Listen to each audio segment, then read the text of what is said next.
একদিন বিশাল জঙ্গলে ছোট্ট হাতি গজারু খোলা মাঠে একা একা বল নিয়ে খেলছিল। গজারু ছিল খুব কৌতূহলী। সে বলের পেছনে দৌড়াতে দৌড়াতে জঙ্গলের অনেক গভীরে চলে যায়। হঠাৎ গজারু এক কান্নার শব্দ শুনতে পায়। সে গাছের পেছনে গিয়ে দেখে একটি খরগোশ গর্তে পড়ে গেছে, আর সে কেঁদে কেঁদে বলছিল, কে আছো, আমাকে সাহায্য করো। এটা দেখে গজারু তার লম্বা সুর দিয়ে খরগোশটিকে উপরে তুলে আনে।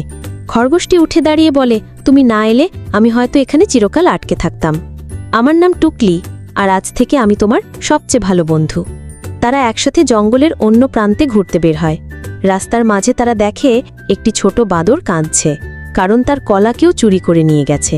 তাই গজারু ও টুকলি মিলে বাঁদরটির জন্য গাছ থেকে পাকা কলা এনে দেয়। আর বাঁদরটি খুশি হয়ে বলে, তোমরা এই জঙ্গলের সেরা বন্ধু। তারা আবার খেলতে খেলতে দেখে একটি নদী পার হতে হবে, কিন্তু টুকলি নদী পার হতে ভয় পাচ্ছে। তাই গজারু তার পিঠে তুলে নেয় টুকলিকে আর নদী পার করে। এটা দেখে পাশের পাখিরা গাইতে শুরু করে বন্ধুত্বের গান। আর তারা বুঝতে পারে একসাথে থাকলেই সব ভয় কাটিয়ে ওঠা যায়। শেষ বিকেলে তারা একসাথে বসে সূর্য ডোবার দৃশ্য দেখে। আর সেই দিন থেকেই গজারু আর টুকলি হয়ে ওঠে জঙ্গলের সবচেয়ে বিখ্যাত বন্ধু জুটি।